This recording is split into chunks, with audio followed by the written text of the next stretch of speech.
We'll do Mel and I both. So whatever, just let me know what we need to do.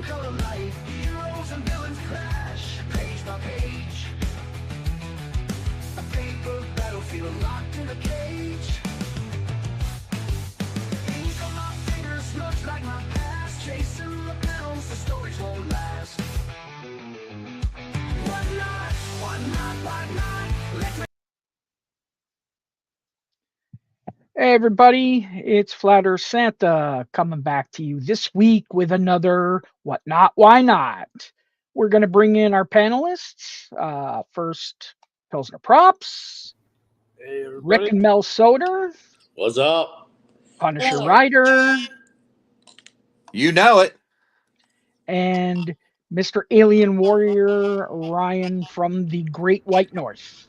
Hey, what's up, everybody? What's up, brother? Hey. So, how's everybody's week been? It's been a rough one, but we're good. Nice. Good to hear. Good to hear. All right. Sorry, Ryan, you were going to say something? Yeah, weekend was good. I just learned about the tariffs. That's all. We can talk about that. Yeah. Okay. Well, first topic that we've got this week is about grading. This got brought up in the What Not, Why Not little chat. The amount of people or sellers that don't know how to grade, that are when they put up a book and they say it's a VF when it's clearly mid-grade. Same thing with a near mint with ticks up and down the spine.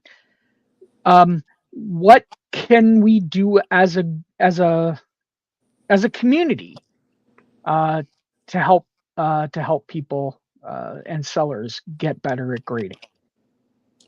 Honestly, first of all, I mean, educate yourself. Depending on what standard you want to go off of, and the thing we all need to remember is everybody grades differently.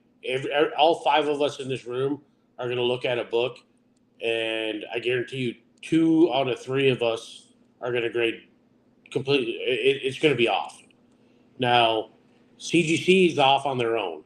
What Mel and I did is we broke down and we bought the official CGC guide. So we base our grading off their standards. Now, that is officially technically what you're supposed to do, but again, CGC doesn't do that themselves. I'll use an example. We were at Terrificon. We had Glenn Flatter Santa in the room, and he's looking at some books, and he's giving me an estimated grade on what he thinks they might be able to turn into. Now, he was grading way more lenient than me, and again, that doesn't mean he's wrong or doesn't mean I'm wrong. It means that people are looking at different things, even if you in different perspectives. CGC does it themselves too. Now, you should have a baseline to where you start, which is what that book will help everybody with, especially if you're new or you're novice or you're just not sure. It'll get you within like a 3-point range of a grade. I would invest in it. Study it, learn it. You're not going to be always right because CGC grades on their own different standards, but it'll get you close. That's my opinion. I would say. Go ahead. Sorry. I would say buyer beware, because if you want to guarantee something, say for example, we're talking about big boy books.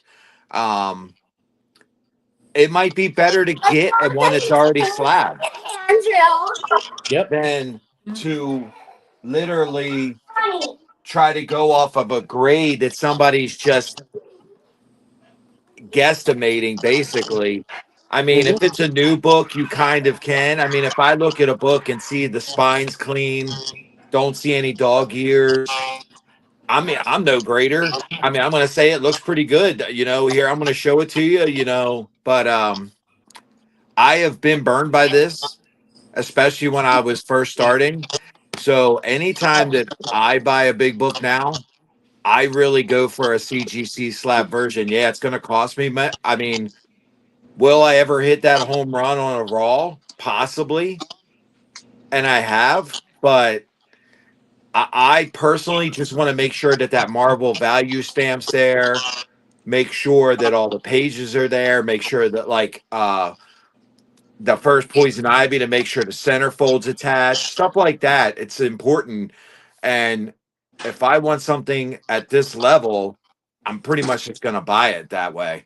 So I Yep. guarantee myself that I am not getting screwed over. Yep. But there's two hiccups with that. The average buyer on Whatnot is trying to get the quickest steal deal that they can get. No Um, doubt.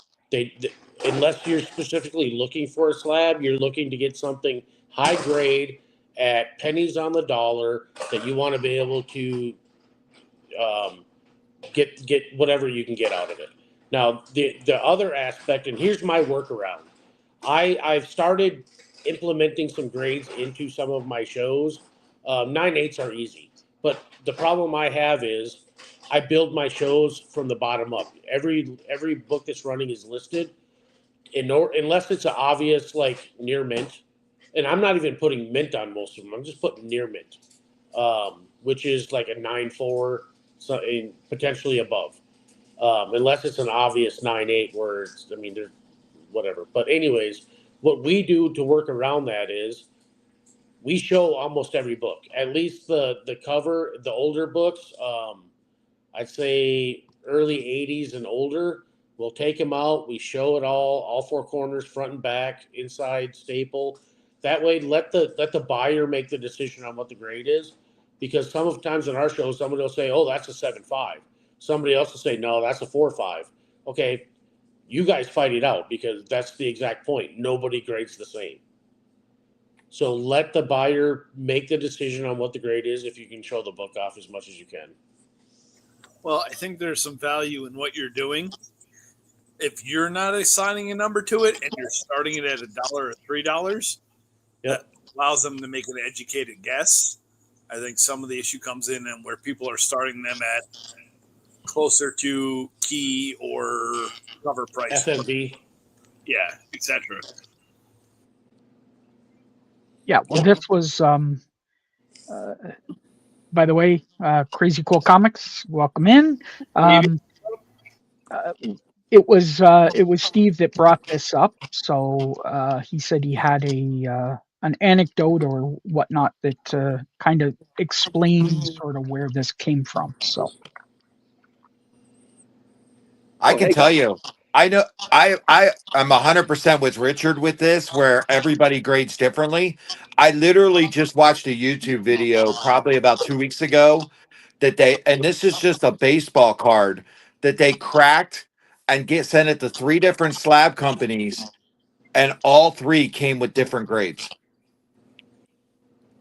Buy this book. yep, it's Buy worth it. this book. And I've got a nice cheat sheet that I can give that anybody wants that kind of gives you rule of thumb on deductions where you start from a 9/8 and work your way backwards. But anyways, Steve, you had an anecdote, so Yes, yes. I recently. Hey, first of all, I'm gonna say sorry I'm late. Hey, everybody on the panel. And also Flat Earth. Thank you so much for having me on the show. I recently made a purchase in the auction, and this is a guy I do a lot of business with. Guy says it's a 7.0 $300 book. I'm running it at 160. So I'm like, oh, that's easy. I get the book in. I bring it to my LCS. The guy there is like pinpoint accurate. He's like, this is like a 4.0, 4.5 at best. So now I'm stuck in this situation where I have a buyer, a seller that I do a lot of business with. I buy a lot of books from this guy. I reached out to him. He says he's going to do right, but my question is, what? I don't know. How do you handle these situations? Do you just put in the claim? Do you reach out to the person? Do this is kind of new to me, especially on bigger books.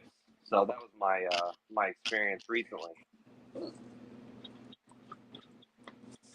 You'd put your claim in directly through CGC or Whatnot, if that's where you're going. Yeah, But because again, they'll get their money. They'll yep. get your money.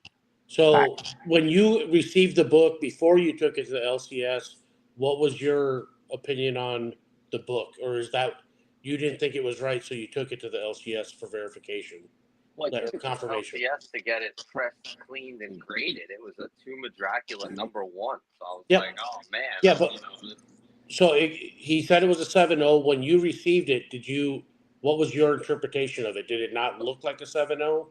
You know, I didn't really. Yeah, now that I think about it, no, it didn't. I didn't go through it with a fine tooth comb. I just was kind of so excited to have it. And then when I brought it into the LCS, we took it out of the bagging board. We found damage on the back, and it was kind of embarrassing, really, because to bring the book to the LCS, like, oh guys, look what I found! This dope ass Tomb of Dracula 7.0. I paid this price, but they're like, you paid what for this? So that was a little. It's going to happen to everyone. Yep. Like, My biggest don't. concern. Yeah, I would say. It's with I someone would that I also do a add ton that of Overstreet Guide. I don't know if Rick, you mentioned that. I have that as well, and yeah, I also would just go by the Overstreet Guide, and I use whole numbers and half numbers just like they do. But I mean, there's a couple showstoppers. Like when you're showing off a book, like if it's got a big tear, I mean, there's no way that's going to be very fine. You know what I mean? Yep. Or if it's got like a detached page, for example. If it's got a detached page, for me, that's like it's got to be good. You know what I mean? Like it's like a 2. But I mean, I'd like to also preface the fact that I'd like to try to be as conservative as possible, right? Like if it looks like a near mint, try to find something wrong with it, Yeah. because there could be. And yeah, I go through the books too. I mean, a lot of people don't. And marble value stamps, that Punisher, you mentioned that's key. And centerfolds and corners on books. But some people are absolutely ridiculous about it. Like there's defects that are part of the assembly of the book, especially on vintage. Like, for example, the grabbers at the bottom of the page, where you got those tiny little pinholes, where they were grabbing the pages as they're moving them down the machines. Some people were like, "What are the holes for?" I'm like, it's going to take too long to explain, but it's part of manufacturing. So I guess it depends on the buyer too. Buyers, if you're watching this, buy this book too, because it's going to help you understand as well. Every seller should have this book. CGC, because that's the primary grading company that we're basing our standards off of. Buy this book, but buyers should buy this as well. Understand what you're looking at, because to Alien's point, I've gotten the same thing. Bindery tears that has nothing to do with any mishandling of a book. It's part of the manufacturing defect. How do you know the difference between that or a tear in the top corner, just due to mishandling or storage? Yeah. Or bottom corner. There is a difference. Older stuff, they were, older books. They were printed so many. They let the blades and whatnot get dull. So yeah, you're going to get a lot of bindery tears, especially in the Copper Age. Correct. The Copper Age, especially. Yep. So, yeah, sorry. Oh, sorry, Glenn. Go ahead, buddy. No. I was just. But this is where opinion plays a big part in this. Slabs is a good idea. Sorry, go ahead, Rick. No, this is where everybody's opinion, they think they're right. But again, you have to have some sort of general standard of what you're going to go off of. And the primary grading company is CGC. Whatever your opinion is for personally sending something in, that is still your opinion based on your experience. Even though CGC isn't consistent on their own, they gave you a guide to have at least some sort of standard for a basis. And a counter argument point if you need to, because you can give the example and the reference point in the book. So here's what I do. And Rick, again, you saw it live, but yep, I do it based on what I think the book can be, not what it is. Right. Correct. When I was talking with your books. or what I can do with it by cleaning and pressing. But this is what I do, and I think everybody should do this because of the fact of if I say it's a grade, a VF or a whatever, or a 7.5 or whatever it is, I I now list the reasons why I think it is. Meaning, here's a blunt corner here. Here's a scuff here. Here's a whatever here. Here's a bindery tear here. Here's a whatever. I go down the list because I may be wrong. I may have missed something or whatever, but at least I'm giving you the reason why. I think most people really should do that, and Yeah, I do this too, for sure. Yep. I think there's two sides of this. The Punisher Rider was right earlier. A lot of his buyer beware, and not to disgrace sellers on the app, but you have people that got what you want, and I sell for you. I'd probably avoid those shows if it's something you want for your high grade PC or to flip, based on some of the nomenclature used. But again, look at what you're buying and what you're spending. If it's a 7.5 and you're getting it for half of FMV, be cautious. I mean, there's no way around that. I know this might sound obvious, but I've gotten some big books in the past and I've been told it's near mint. So I get it home. I finally get it. I look at the front and I'm like, wow, it's clean, super clean. I put it up on the shelf. Never thought about it. I decided, hey, you know what? I'm going to sell it. I go to show it and the entire back is jacked. So Yep. when you get this stuff, make sure you look at it right away. I know it sounds so obvious, but take it out, look at it, and then put it back in a bag. I think everybody's made that mistake, and you continue. You will again. Your box properly, and you have time to inspect it at that point. Right? We all use our own. A good light that shows the gloss on the cover or whatever, guys, is also a good idea. Kind of get to see the indentations sometimes that are really hard to see just on the naked eye in the front of it, like on the face of it, like a bird's eye. But if you put it under a flashlight or under a nice light, sometimes you can see that gloss or lack of, right? Or even a micro fold. Imagine how easy it was to grade stuff before OCD. Well, I was gonna say the same thing as Ryan said, except I would take it two pieces. I'll put it up here. There's a magnifying glass. It's 30 times. Punisher's seen me with it at shows. Ryan's seen me with it at shows. Richard's seen me with it at shows. I bring it with me because when you look and you see those little tiny micro ticks that are on books where you don't see it with the naked eye, and it's got LEDs around it. But Ryan's right with the LED ring or something. I usually do it on an angle, looking down the spine, and rake the book to see if there's any finger bends or anything that are on the book. I agree, and I think there's a bunch of devious tactics that are used on the app. Mylars. We can upgrade everything if you put it in a Mylar, right? Yep. And whatnot. Yeah, that's worth saying. Well, and that's something to consider when you're buying something. It's true. Yeah. Ear goggles of whatnot. Exactly. I've shown it, like I've said, hey guys, take a look at this, and it's got like a folded, a wavy bag, right? Put it in a nice, brand new bag and board. Pops the book right up, right? But obviously, I analyzed it beforehand, right? I'm not going to say here just because it looks better. That's worth mentioning for sure. But again, you're talking about an app that we talk about a community which we want to build, but overall it is a profiteering app.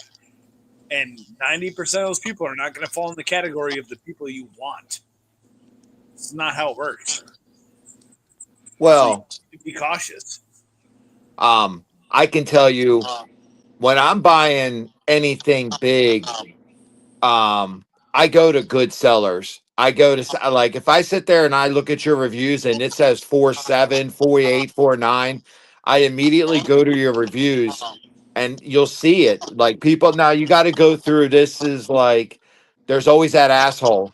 But at the end of the day, I would go to Richard Stream or Flat Stream to go buy this big book over some Joe Blow that has two people in their stream and they you can just tell they don't know what they're doing. Well, I think that ties in the next subject, right? Because I'm the same. I would go to pretty much everyone in this dream show and buy a book without thinking about it because I'm going to trust their evaluation of it. Plus, if I buy a book from Richard and I get it and You there's can something wrong, heroes he is cop. going he is going to go above and beyond to make it correct. Yep. Yeah. Case in point, Filthy bought a book from me, and I inspected it. Swear I caught everything, but I am a human, and I missed something on it. And she got her money back plus some plus free books. So Mhm. the other aspect is we are human. We will make mistakes. If you're a seller on there, you will miss something. There's no way around it. At some point, something's going to That's an happen. awesome point, guys. So That's a great make up point, for guys. it. I actually make this statement usually most of my shows and say, hey guys, I try my absolute best to make you satisfied with anything you buy, right? But sometimes inevitably something may happen. Sometimes beyond my control. Sometimes I could have seen something like Rick's point, but I kind of try to show them that respect because as a buyer, I would want that.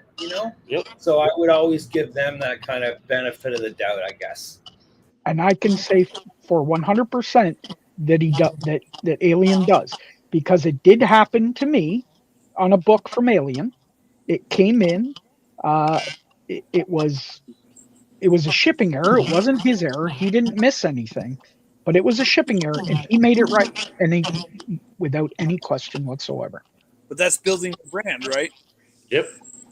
I mean, at the end of the day, you can only do what you can do on stream. Customer service is going to take care of the rest. Yeah, I just had the same thing. Yeah, no, I agree. I'm just saying, like, No, I mean a person that bought the in shipping a little corner, and he's like, "Well, the corner's kind of bent." I'm like, "Well, here are the pictures before I sent the book, because I have that luxury because I'm not selling tons and tons, but." I said, here you go. Here's the picture, but I will make it right. I will send you a replacement book. No and that questions asked. I think that's part of the engagement talk because obviously some of you have been in my shows when I was running and I would be fucking hammered. I would missend shit all the time. Whatever. Like, hey, what do you correct? Just make it good. And then you made a friend. Whatever. One thing you have to remember is we're in the selling stuff. So you have those shady people that are like that used car salesman that does smoke and mirrors. Literally, you might think you're getting deals and everything, but they're shady. So stay away from them. So who here hasn't bought from a shady person? Oh, I have. Well, I we all have. Absolutely. What She- not definitely bought it. My dumbass did it 3 times before I photos, actually and I'm like, bought I it. should ask for more, and I didn't. And guess what? It was a fucking reprint. It was a fucking X-Men Legends copy. And they took very, very nice photos to hide shit. The edges were worn. It looked older. It's like, dude, what the fuck? Yeah. I've had it where I got something for a steal because they decided to start it at $1. And here's the story. If you're willing to start it at $1, you better be willing to sell it for $1. Yeah, that's a whole other conversation. Yeah. I think, And you there know, are people that didn't get what they wanted. So they send you everything else except for the book that you won. I think we're talking about the same person. Yeah, well, I probably. think there's a couple of trolls that did everybody's shows. Yeah. I mean, I didn't mean to get off topic there, but No, we've trained Santa that's going to happen. Yeah, it's just John Listen, Hancock. I'm telling you, I appreciate each and every person that comes in my show. I invaded Saturday this week and I had a phenomenal show. I got a lot of reception. I cannot rewatch my own shows because I had to rewatch it because for some reason my tags fell off a book and I realized that I say the F word like every third word. I never realized that. But Stop coming if you don't say it. um yeah, I just think is we sit there, we want the great deals, we want the cool stuff. It's just, man, like I was in a show the other day and I saw Richard and Flat in there. It was a claim show, and I was like, I'm in the right show. And he kept showing good books, good books, good books, like stuff. I was getting all giddy because I'm still newer into the older big key books. But man, it's like, what grade is that? You know, we're talking about grades. It's like he has a good reputation, but it's like it's moving so fast And I that think it's that's like, the type of show. Yeah. yeah. And it's great. I mean, I got to see a lot of killer books, but it's like You're you're not also taking a risk. you're not getting a grade in a fucking box show or surprise ads or whatever the current model is. Yeah, Yeah. and one of the things, if you're going to do a claim show, you got to do it like the Brothers Grin do, because they give like a good grade range, and they're 90% accurate within the range that they provide. Now, they've Okay. been wrong too. But again, who's not going to be wrong every once in a while? Everybody is. Yeah, I No, and think that's the show I was watching. I Yep. was watching it and I was getting all giddy, but I was like, do I jump on this? Do I jump on that? I'm trying to be a little bit more cautious. well, yeah, but you have to judge your purchase price versus prospective grade against PC acceptable or flippable. I mean, it's a gambling app. At the end of the day, what rules they put in place, it's still a gambling app. In that the one thing about their stream um, is that it is absolutely you got to know your stuff because it is first come first serve for claim, right? It's not a okay if multiple people claim it goes to auction. No, you got to know your stuff. You got to know your keys. You should know approximately what the book that is about to be shown, and you've got a fraction of a second to get an idea. So you better know your stuff when you get into something like that. That's the one thing I would suggest on shows like that. Oh, I was out of my league. I can tell you that right now because I don't have that knowledge. You know, I if you tell me about designing a book, I'm all over it. But and I'm just I mean, you throw a certain covers up, I've seen it because I've been on Whatnot long enough to because this isn't my thing. You know what I mean? I didn't even have 50 comic books a year and a half ago. So I'm learning as I go. I was just like blown away. And I've made those mistakes where I thought I'm buying this awesome book and way overpaid for it. But go back to Definitely Pilsner's. continue visiting those auctions to gain knowledge. I'm still learning after all this time too. Yeah, absolutely. But to Pilsner's point earlier, it might have been even you, Punisher. Go into places that are reputable. If you see something like, if I see some flat in a show, I'm pretty confident about that seller. Um, just based on conversations, we've had one on one about good, bad, and what we're looking for and expectations. You know, that's another way to go about it. Or just ask. You can PM somebody and say that and say, hey, do you know about this seller? The confidence in Yeah, them, and your you do it community offline. It's better. what your expectations are. I will buy a 2030 book for my PC if the price is right because I don't care what I can resell it for. It's not leaving, right? Mm-hmm. But that's within my acceptable grade and it's in my price range. So if it comes in and I think it's a 3.5, it's a 3.0, but I paid a 2.5 price, I don't really care. I think that your expectations of what you intend to do with the book have to play a factor.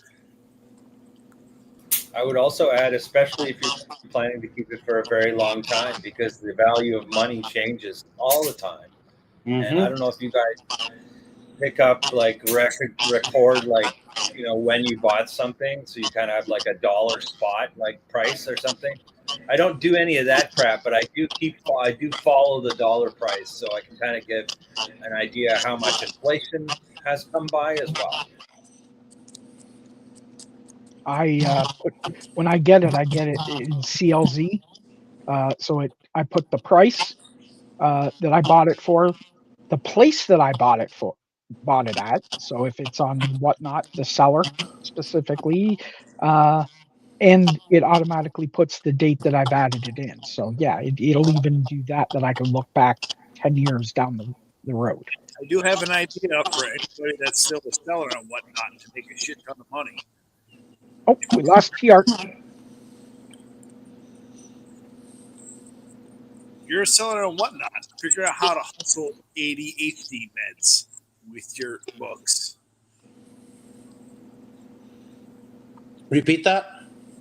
Figure out how to hustle ADHD meds with your books. If I can sell Ritalin and whatnot, no one care about the grade. Nobody's tracking the price except for saying like 10 other people. I don't know what I paid for most of my shit. By the way, everybody say hey to TR Collectibles. Another Hey, great yo, store on TR. Whatnot. Hey, buddy. I got a question for you. So, as sellers, you get to where you buy books to flip them or you get a collection. Where do you find that line of what you want to keep and what you want to sell? Because sometimes that's like, I don't know, you just like on the border for some of that stuff. I can tell you this very quickly. The stuff that I want to keep, I don't sell until the very, very end. Ultimately, I'm going to be selling probably all because I'm doing it for my daughter. Whatever your MO is for your store, that's awesome. That's mine. But yeah, I'm keeping everything like the big stuff that I want to keep forever or for as long as forever it may be. I'll sell them last. Or I'll give the store to my daughter and then she can take it over and do what she wants.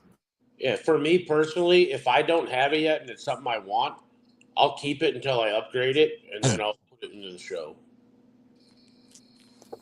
For the bigger books, obviously. Yeah, as a seller, if you're also a collector, you have to draw hard on what you're keeping. Period. Well, there's another caveat though, because I've gotten some really huge books, dirt ass cheap, that the profit margin convinced me that I have to sell it regardless how much I want. Yeah, but it was the highest grade you thought you could find. Oh yeah, it was super nice and super cheap, and so you're a seller and also collector. Yep. And not slash and sellers collector. Yeah. I mean, and that's your priority. If you're looking to turn money on it, then you're going to sell it. If I got stuff that I want, it doesn't go for sale. Period. The price isn't even an issue. One of the caveats to that on my side of it is when I created my first book and I started creating my own books, my perspective in the comic industry changed. And I'm like, okay, yeah, I like my books. Do I really want this also? And that's why I'm willing to let that stuff go. It's really tough when you do your own books and you put your heart and soul into it. You definitely want to keep your own stuff, but sell it also. Well, let's go around the horn. Pilsner, you stated. Richard, you stated. Punisher, Alien. I want to hear from Crazy Cool Comics, and I want to hear from TR. Where do you draw that line when it comes to, Punisher's question? When do you sell? I'm always looking to build like my next show lineup. So as books come in, I'm looking to the future schedule and saying, oh, I have a Batman show, I have an X-Men show, I have a Spider-Man show, and then I'll divvy those books. And that's how, it's just like a cycle. It's like a never-ending cycle. I don't really put stuff to the side. Very rarely. My collection is probably like a one long box. It's pretty limited. Okay. All right. TR?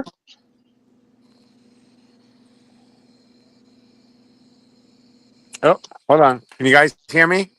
Yeah, we can hear you. Oh, okay.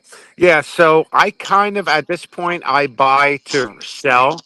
So when I look at collections, I'm buying stuff that I know I can sell. So I'm almost like a shopper for my buyers. Um, except if it's horror.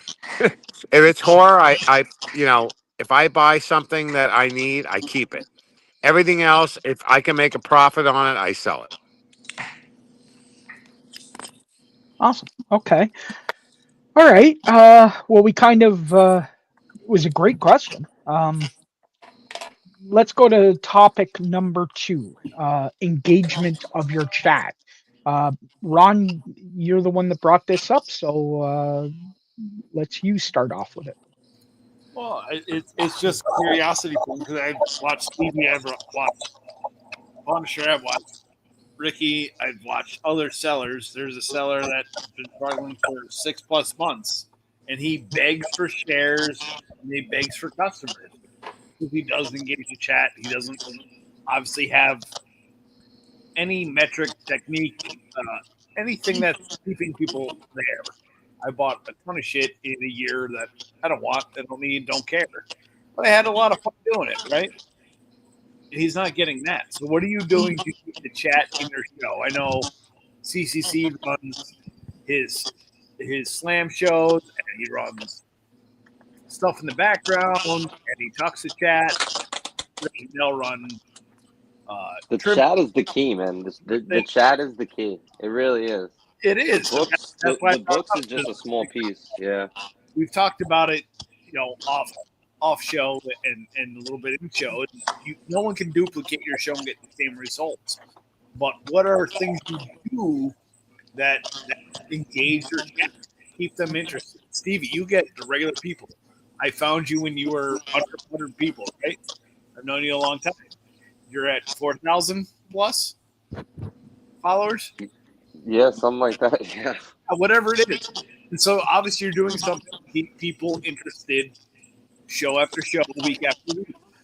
That's Oh, really that's the second part right there, Phils, is the consistency. You have to be there for your crew. Like, no matter what, dude. I told my wife, babe, Saturday morning is Slam Fest. That's it. That's the way it is. And I gotta always be there, you know. That's the other crucial part is the consistency. All so. right. Are Sorry. you doing regular giveaways, that kind of shit during the show, or are you only doing your buyers at the So I noticed, so like in the beginning, I used to do giveaways like crazy, and I was just hemorrhaging money, dude, with the shipping. And I like to include little nifty gifties and my shit. Like I was just taking a bath with it. So what I did was I tied it to sales. So it's like every 10 books, I'll put up a wall book. A wall book in my show would be like, let's say I do dollar starts, they're probably like $3 to $5 books. The wall book would be like a $10 book, a $15 book. So I'll do that every 10. And then every 25 sold, I put up a free book giveaway. And every 25 sold, free book, free book, free book, every 25 sold. So the free books were really dictated on the chat's purchase, on how frequently they're making purchases. Okay. I know Richard does something a little different. So, Richard, what do you do? We actually use multiple techniques. Depending on what we're trying to do, we'll just use Tuesday night trivia. So that's our way of getting newer people in, just to screw Oh my around. God. Dude, I As you love buy it. if you buy a collection, you got shit in there you just can't get rid of. You're not gonna be able to sell it for $1 or nothing. That's where our trivia show comes in. You buy a book, we ask a trivia question. you get one of those books. We throw a couple bigger books in there here and there, but it's the engagement. So people are getting to know our personality. We joke. We primarily just be ourselves, and we engage with the chat. We give them shit. We talk shit, and we encourage talking shit back. Um, and it's worked out extremely well. The big thing is be yourself. Not everybody's got the big personality. Not everybody has. We'll use the word charisma. That doesn't mean you can't be successful. You just got to figure out what's going to work for you. That niche. Authenticity And is then what sells. Yeah, but you Authenticity. have to keep them engaged. You whatever niche you have, it has to be a participation aspect to it. I would say also like the music that you select in the background, Oh because that's yeah. another thing that people comment on our shows about all the time is the music.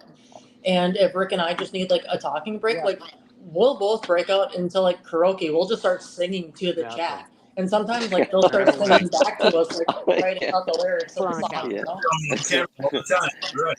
Half comic book, It half can be your karaoke. co-host. Your music Yeah. can be your co-host.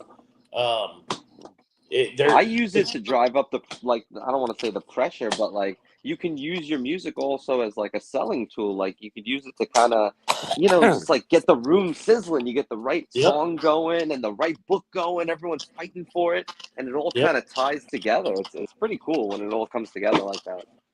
Yeah, I mean, you start playing kung fu fighting, and people just start getting Yeah, that little exactly. edge under their ass. They want to spend that money. It's true. Little bit of kickstart my heart. Yep. Uh, yeah. Punisher, Kickstart, yeah. you've got an interesting way that you do it too.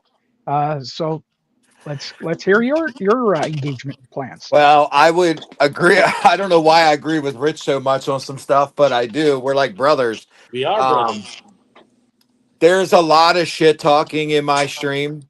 Um, I move my show very, very quickly. It's time is money. We don't have time to waste. I appreciate your time being there. I talk to people during the stream. I see them come in. I'm engaged with the chat, but I'm also moving stuff.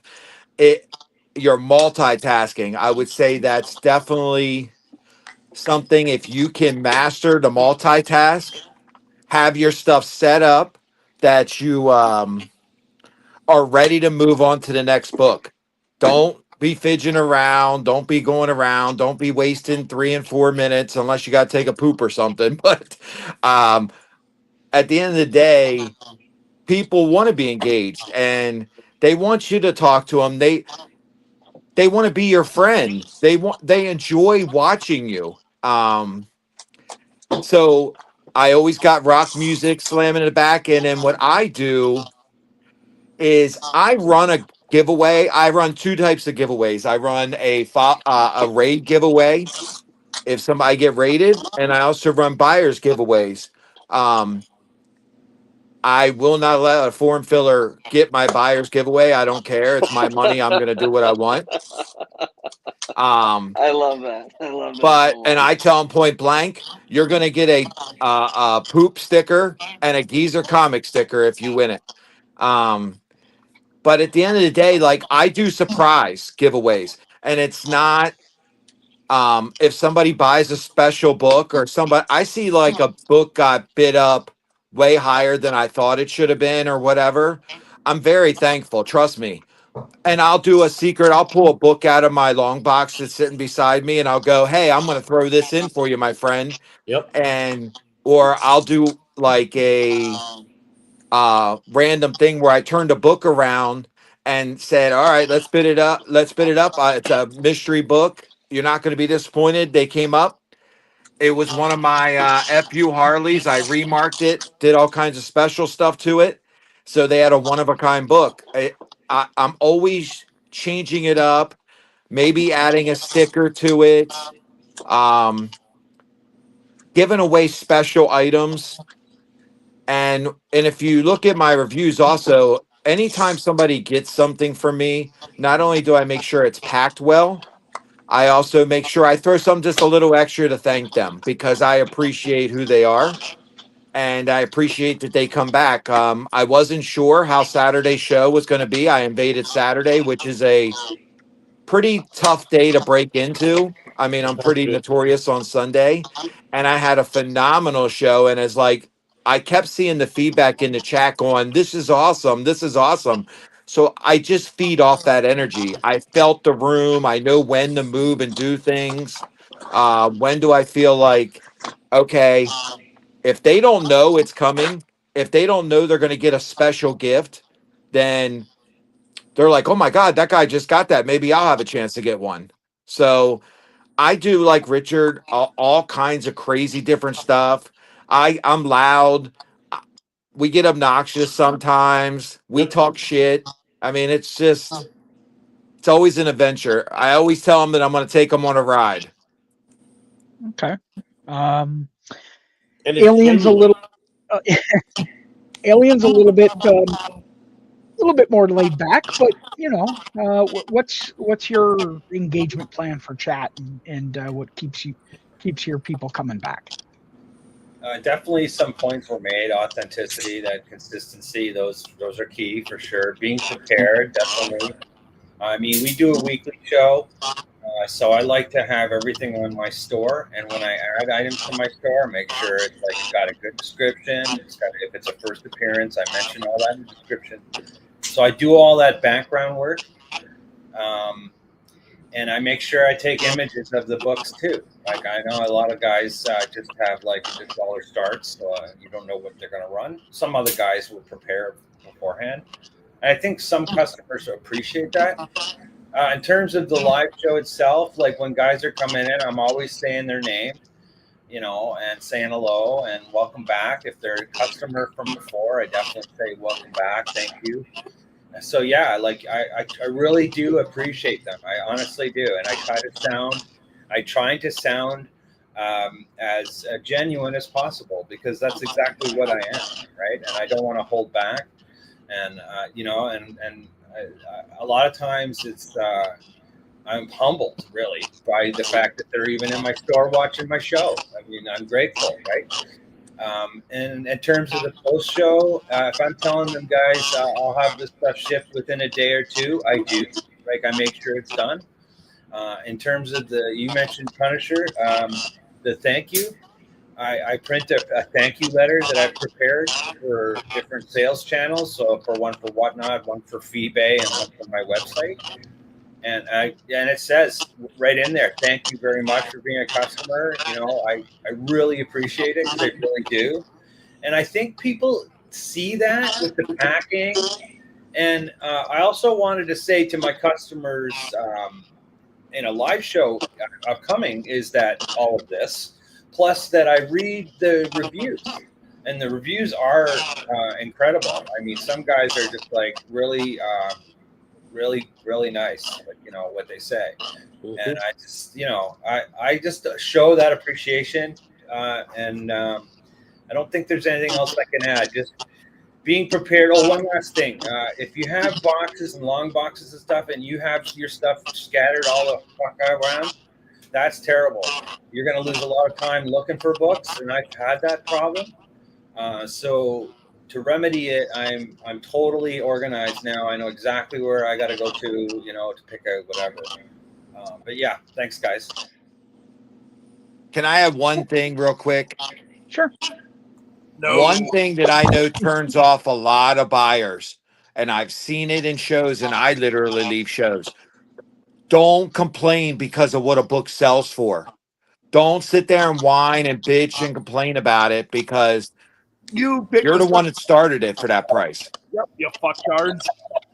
Yep. All right. Crazy cool. What do you do? Hold on, I want to I've only been in a interject. couple of I years. have an opinion. Okay. I, Sorry. I already know all my books are going for less, so I have a motto that for a bigger book every time before it runs. Don't do me dirty, you bastards. Every Yeah. every Yeah. single time. And honestly, it does better than I expected to when I do that. So it's Yeah. great. You got to ramp them up and edge them up a little bit too. That Yeah. helps. All right. But Crazy. complaining sucks.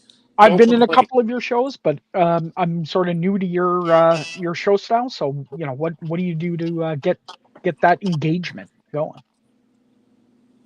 Dollar starts $1, 5 seconds.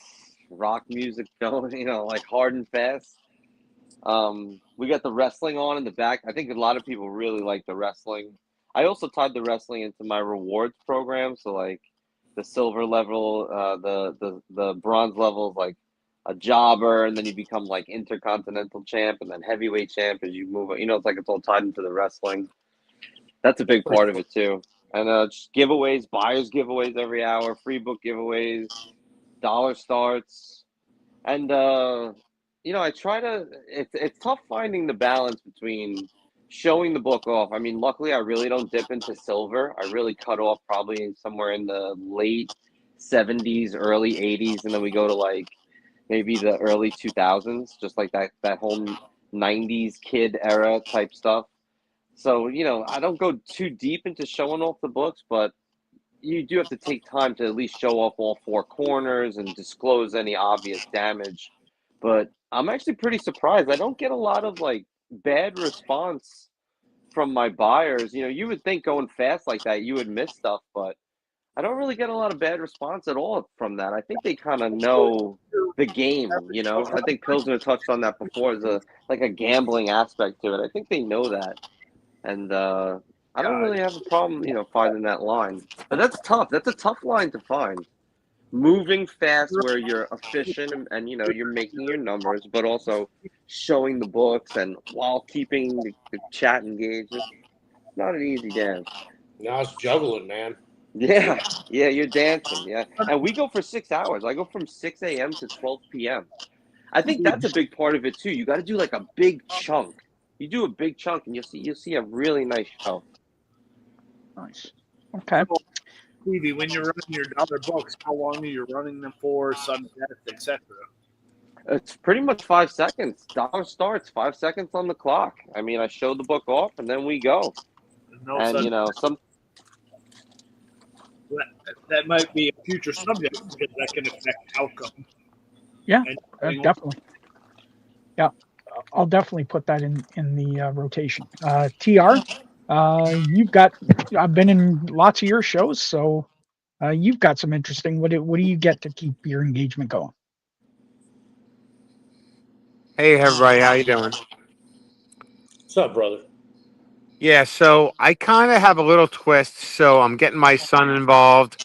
So what I kind of do is if my son's outside or if he's running a show and I'm outside, I'll bring the camera outside.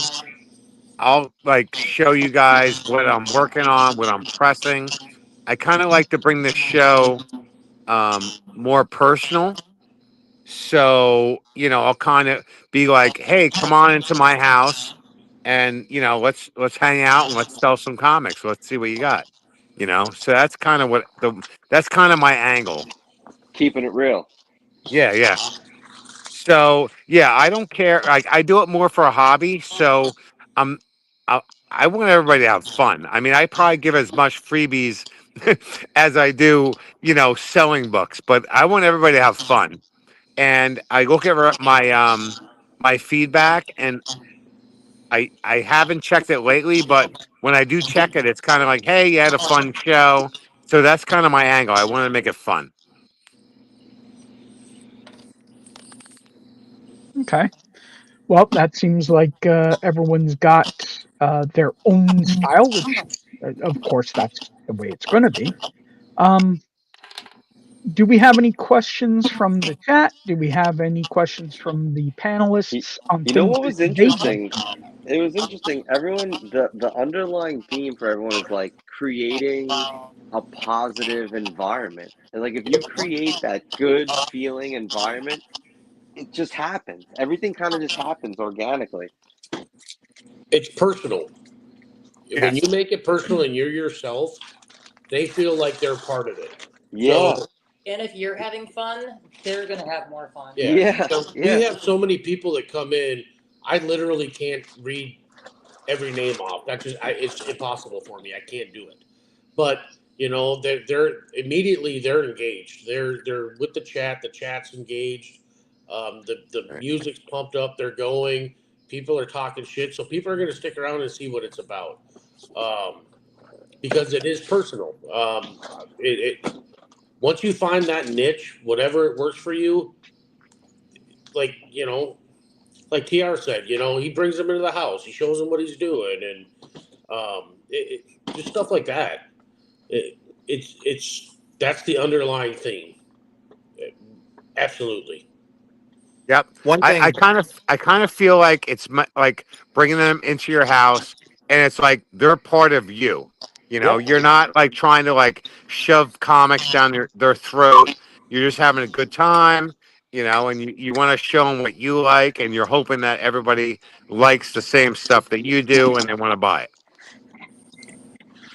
I would say that I have a unique situation that I only show up once or twice a month, but I mod in so many different shows that I'm already interacting with a lot of people all the time. Mhm. So I think that helps me, especially only showing Oh my up god. once or twice a month. Oh my God! You know how many times I go into a show from people I follow, and I'll just go through their auction list and just chime out stuff that has pre-bids, like just to like hang out. Not I'm not making anything from it, but I just want to help other people interact with their shows. Mm-hmm. Well, not only that, like if I see Richard's on and Yeah. Richard can contest to this, I stop by you, whether I'm going to buy anything, and I say, hello, how you doing, my friend? Yep. And Yeah. then in a return, I shout that motherfucker out too. That's the other thing. You need to support each other, Yeah. because that's going to help you. Because when you jump on their shows, 9 times out of 10, they're going to do the same thing. It's free promotion. It's building Yeah. that community up and the trust. Because Pilsner's got people that aren't in my shows, and vice versa. But knowing that connection's there, they'll be like, "Oh, okay." And then now I got a couple new followers, or people are starting to jump in and see what I'm about. That stuff matters. Pop in and support. Yep. And Okay, I find that it ends up being there's probably so many clusters of buyer sellers that you don't even realize. Like I find out that you try and get more people to follow you, but it ends up being, to me, it's the same 30 or 40 people that show up, you know excuse me, and you want to expand that, but You got to grow you right, kind of, yeah, you get a group and that's it. right? okay. We've got a question from the chat from Heroes for Hire, Matt. Do you guys feel that there are certain days and times that are better than others? When do you sort of schedule your shows? Consistently, wherever people think they can find you. Period. Yep. Yes, yes, Yeah, Wednesdays. consistently. That is the key. So that'll change too, because if you're new, each day and time has different people that are on there. If they're not That's familiar true. with you, you're going to have to build your brand to that Yep, audience. Well, yeah. yep. So when we switched to Tuesday nights, the first night was they were Was learning about rough. Argonaut. Yeah, Yeah, that but happened to guess me what? too The the next other Tuesday night. night, So people were back and they yeah, wanted to see it. They wanted to see the monkey fucking the football again. Oh man, But yeah, you gotta start from the beginning, baby. yeah, but again, that's part of it too. You have to get that You do, that you don't. That It's just happened to consistency. me.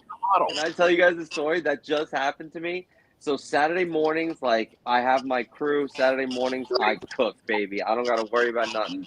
I was like, all right, we had a long weekend. It was the holiday weekend, so I'm like, you know what, babe, I'm gonna run Sunday. I run Sunday. It's a new crowd, so I Yep. come out firing. I'm ready to go. Womp womp. I took a bath. It was so rough. I never break.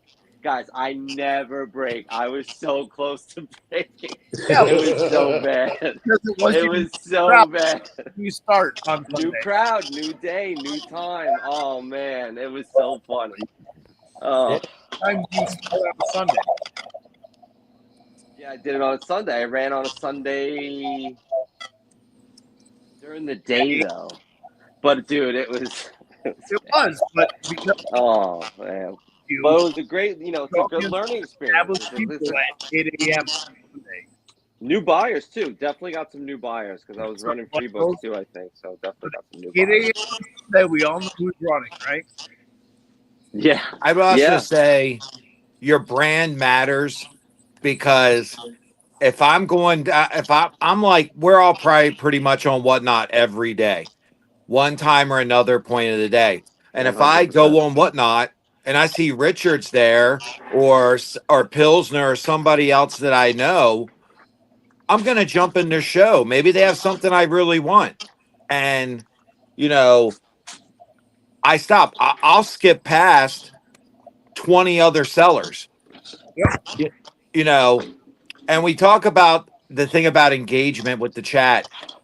I know we've all been in those rooms where you're just another number to them.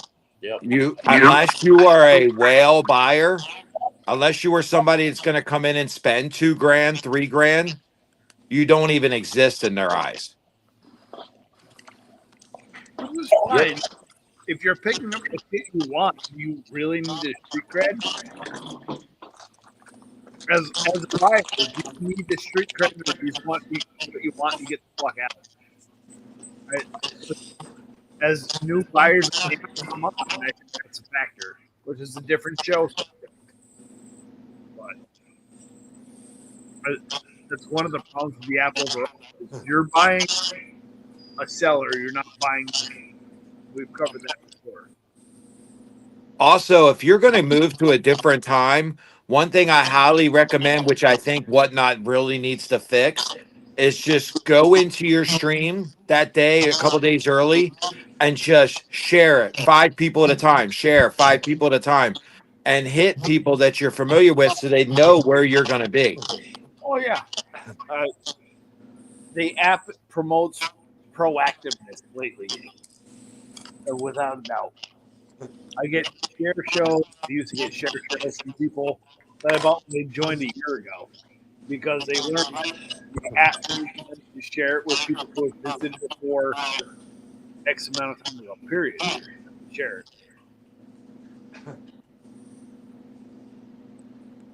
Yep.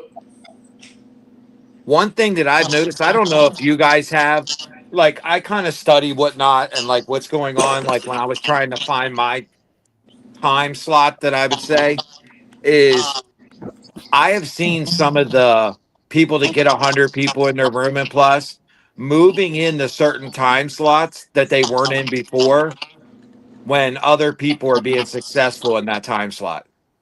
Yeah. Well, that's how you ruin your competition, right?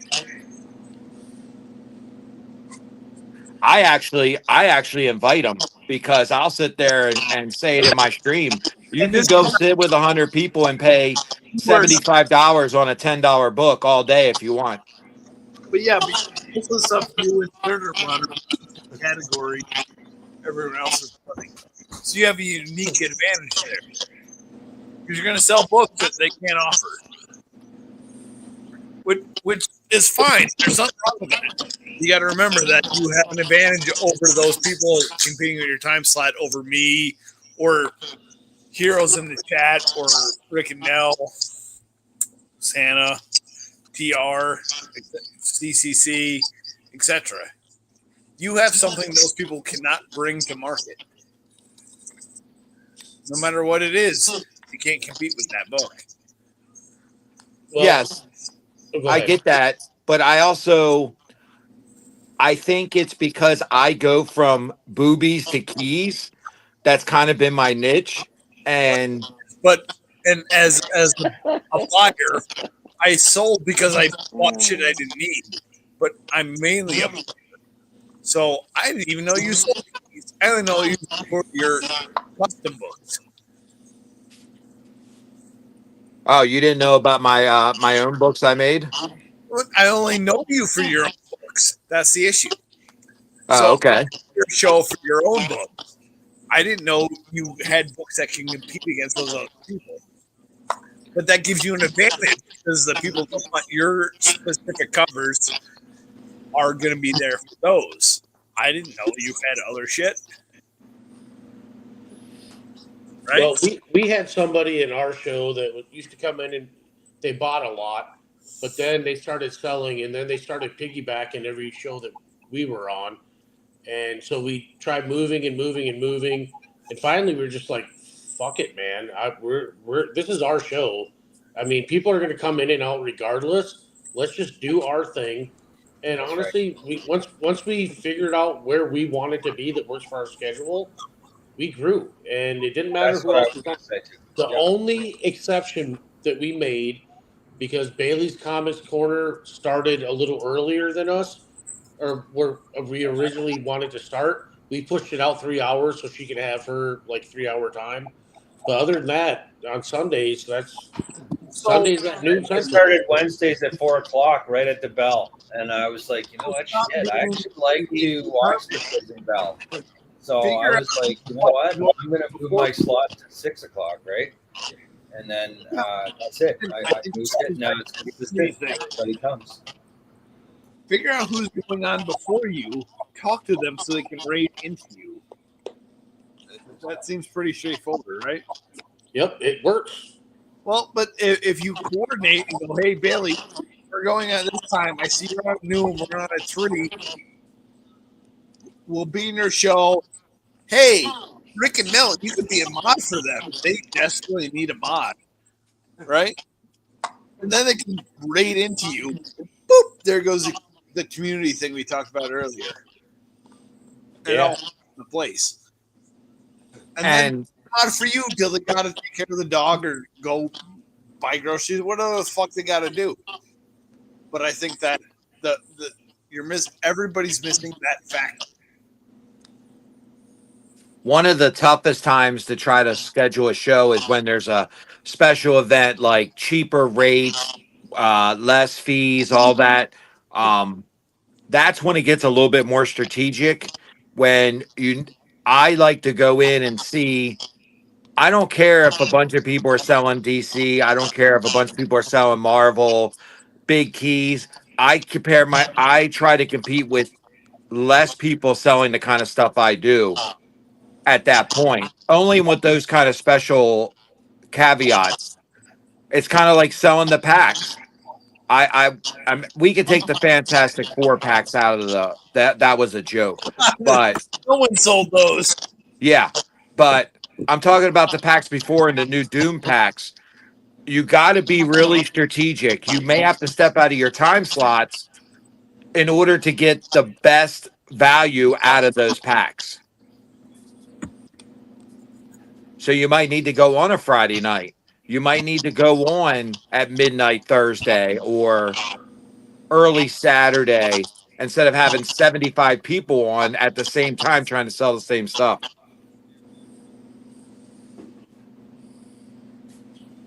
Should theme shows always start at the same time on those days? That's the question. I know CCC does his Slam Fest at 6:30 every Saturday. I do theme shows on certain days. Should theme shows always start at the same time on those days? Yes. Absolutely. A certain crowd. Not just theme shows, like Our trivia shows night on consistent Tuesdays. every week. Yeah, but I'm going to contest that because I've done all the mayhem things I could possibly think of. I ran 3 different shows on fucking voter day. Oh no, you could do pop-ups. Pop-ups are great, No, but you gotta have staple shows. shows during election voting, and they were my best shows ever. I ran 2 theme shows and then a random show, and my model was mayhem. Random, I didn't schedule ahead of time, etc. But it depends on what your model is. That's it. Oh, you mean like the marketing? Yeah, like the marketing on the show. That's huge too. Yeah, that's You huge see, too. Santa came to a bunch of them. All the people here after the fact, but the expectation of me is random. So I'd set something up, and before the algo change, I didn't have to worry. I set up all X Factor show. It was all Scotty Young mystery box, and I don't know some other fucking mystery box, just everything box. And I sold out 3 shows and I ran back to back to back. I mean, it all depends on what the expectation is from your audience. Period. Whenever you run, whatever your time slot is, your crowd, it's the expectation of your crowd. If they think you're going to be a fucking maniac, then you can be a maniac. If they expect to be on at 6:30 on Saturday, you better fucking be on at 6:30 on Saturday. I mean, it's the expectations you built into your audience, no matter what you're doing.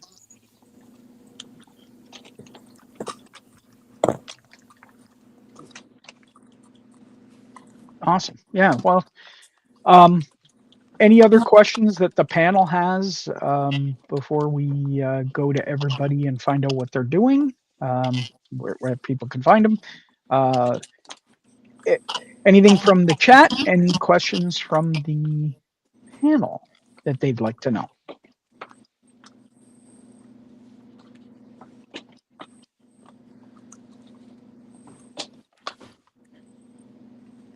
Okay. Then we will start on the wrap up. We're going to go around the horn. Tell us where people can find you, what you're doing, and where they can get you on the socials and whatnot. So we'll start with Pilsner. At my house, drinking beer. Pretty much it. Okay, that was easy. Mr. Richard. You can find me on Instagram at rick.solder.mn. You can find me on Whatnot, Richard_Solder. We usually run Sundays, noon central. That's our big boy book show. And then Tuesdays, we do comics and trivia, which is a good time. And we're actually running tomorrow night comics and trivia because I wasn't feeling well. Kind of threw my consistency shit out the water, but it is what it is. And you can find me on Whatnot, Why Not every Wednesday, and a continuing guest on Bragging Rights on Flat Earth's YouTube on Mondays as well. Okay, Mr. Punisher. Hey, you can see me on Instagram on Punisher Rider 1. It is a private account, so if I accept you, you can come in and see all the cool stuff that's going on. I'm going to be at Baltimore Comic Con in Artist Alley, October 17th through the 19th. We are going to have a special Whatnot show on October 16th. Flat Earth, Surtur, a bunch of us will be in Baltimore. So if you're there, come visit us. We got a killer couple books. I just seen the Surtur secret cover. It's going to be insane. I've got a secret cover and my Michael Myers Scooby Doo book. They're going to be limited. And I have officially, at this time, moved to Saturdays at 11 a.m. every other week. So it's always going to be a fun ride. And I want to first say I appreciate all the people on this panel. And I think that there's a lot of good information. And I also appreciate each and every one of you. And definitely glad that we could all be together doing this. Back at you, brother. Awesome. Thank you. Absolutely amazing. Mr. Ryan, Alien, where can they find you? What are you up to? Hey, fellas. Yeah, I just want to echo that last comment for sure. Appreciate you guys as well. A lot of great knowledge. Yeah, we're here on Whatnot every Wednesday at 6 Eastern.